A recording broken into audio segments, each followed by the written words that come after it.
Team 3-1 തകർപ്പൻ വിജയത്തിലേക്ക് നീങ്ങുമ്പോൾ സഹതാരങ്ങൾ ഏറ്റുമുട്ടുന്നത് കാണേണ്ടി വരിക. അതും തങ്ങൾ ഏറ്റവും അധികം ഇഷ്ടപ്പെടുന്ന ക്യാപ്റ്റൻ അഡ്രിയാൻ ലൂണയും സൂപ്പർ താരം നോഹ സദോയും. ബ്ലാസ്റ്റേഴ്സ് ആരാധകർ ഏറെ വിഷമത്തോടെയാണ് കഴിഞ്ഞ ദിവസം നടന്ന ഈ സംഭവത്തിന് സാക്ഷിയായത്. ടീമിലെ ഏറ്റവും പ്രധാനപ്പെട്ട താരങ്ങൾ തമ്മിൽ തർക്കമുണ്ടായത് ടീമിന്റെ പ്രകടനത്തെ ഇനി ബാധിക്കുമോ എന്നാണ് ആരാധകരുടെ ആശങ്ക. എന്നാൽ സംഭവത്തിന് ശേഷം കോച്ചിന്റെയും ലൂണയുടെയും വാക്കുകൾ കേൾക്കുമ്പോൾ അല്പം ആശ്വാസം തോന്നും. താൻ പ്രശ്നമുണ്ടാക്കിയത് തനിക്ക് വേണ്ടിയായിരുന്നില്ല, അവിടെ ഇഷാൻ പണ്ഡിത ഫ്രീ ആയി നിൽക്കുന്നുണ്ടായിരുന്നു. എങ്കിലും അങ്ങനെ പെരുമാറേണ്ടിയിരുന്നില്ല. താൻ ക്യാപ്റ്റനാണ്, മാതൃകയാകേണ്ട വ്യക്തിയാണ്. എങ്കിലും ചിലപ്പോൾ പെട്ടെന്ന് ദേഷ്യം വരും. അതാണ് സംഭവിച്ചത്. ഉടൻ തന്നെ ഡ്രസ്സിംഗ് റൂമിൽ ചെന്ന് അവനോട് സംസാരിക്കും. ഇതാണ് ലൂണയുടെ വാക്കുകൾ. കളിക്കളത്തിൽ ഇതെല്ലാം സാധാരണയാണെന്നും വലിയ പ്രശ്നമല്ലെന്നും ബ്ലാസ്റ്റേഴ്സ് പരിശീലകൻ TG പുരുഷോത്തമൻ പ്രതികരിച്ചു.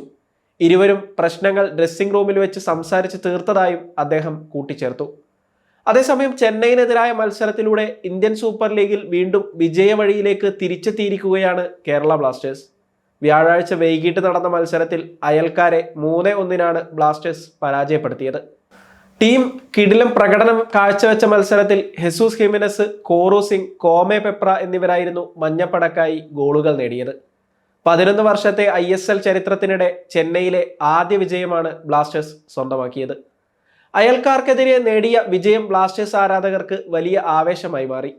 പ്ലേ ഓഫ് പ്രതീക്ഷകൾ നിലനിർത്താനും ഈ വിജയം മഞ്ഞപ്പടയെ സഹായിക്കുമെന്ന് ഉറപ്പാണ്. വിജയം നേടിയതിന്റെ സന്തോഷത്തിലുള്ള കേരള ബ്ലാസ്റ്റേഴ്സ് ആരാധകർക്ക് ആവേശം പകരുന്ന 2 മറ്റു അപ്ഡേറ്റുകളും ഇപ്പോൾ പുറത്തു വന്നിട്ടുണ്ട്.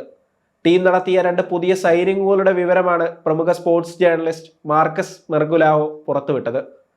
കേരള ബ്ലാസ്റ്റേഴ്സ് ഇപ്പോൾ നടത്തിയിരിക്കുന്ന സൈനിങ്ങുകളിൽ ഒന്ന് ഇന്ത്യൻ ഗോൾ കീപ്പർ കമൽജിത് സിംഗിൻ്റെതാണ്. 29-കാരനായ ഗോൾ കീപ്പറെ ഒഡീഷ FCയിൽ നിന്നാണ് കേരള ബ്ലാസ്റ്റേഴ്സ് സ്വന്തമാക്കിയത്. നേരത്തെ രാഹുൽ KPയെ ഒഡീഷ FCക്ക് നൽകിയതിന് സമാനമായ നീക്കമാണ് കമൽജിത്തിന്റെ കാര്യത്തിലും കേരള ബ്ലാസ്റ്റേഴ്സ് നടത്തിയത്. ബ്ലാസ്റ്റേഴ്സ് നടത്തിയ 2ാമത്തെ സൈനിങ്ങും ഗോൾ കീപ്പറുടേതാണ്. മോഹൻ ബഗാൻ ഗോൾ കീപ്പർ അർഷ് അൻവർ ഷെയ്ഖാണ് കേരള ബ്ലാസ്റ്റേഴ്സിലേക്ക് വരുന്നത്. മഞ്ഞപ്പടയുമായി താരം 4 വർഷത്തെ കരാറിൽ ഒപ്പുവെച്ചെന്നും അടുത്ത വർഷം മുതലാണ് അദ്ദേഹം കേരള ബ്ലാസ്റ്റേഴ്സിലേക്ക് എത്തുക എന്നുമാണ് റിപ്പോർട്ട്. ഈ 2 ട്രാൻസ്ഫർ കാര്യങ്ങളിലും കേരള ബ്ലാസ്റ്റേഴ്സിന്റെ ഔദ്യോഗിക പ്രഖ്യാപനം ഉടൻ ഉണ്ടാകുമെന്നാണ് സൂചന. ചെന്നൈയിൻ FCക്കെതിരായ വിജയത്തോടെ 8 മത്സരങ്ങളിൽ നിന്ന് 24 പോയിന്റായെങ്കിലും കേരള ബ്ലാസ്റ്റേഴ്സ് ലീഗിൽ 8ാം സ്ഥാനത്ത് തുടരുകയാണ്. പ്ലേ ഓഫിൽ ഒരു സ്ഥാനമാണ് മഞ്ഞപ്പടയുടെ ലക്ഷ്യം. പോയിന്റ് പട്ടികയിലെ ആദ്യ 6 സ്ഥാനക്കാരാണ് ISLന്റെ പ്ലേ ഓഫിൽ എത്തുക.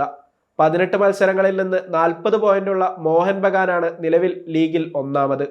FC ഗോവ 33 പോയിന്റുമായി 2ാമതും ജംഷഡ്പൂർ FC 31 പോയിന്റുമായി 3ാം സ്ഥാനത്തുമാണ്.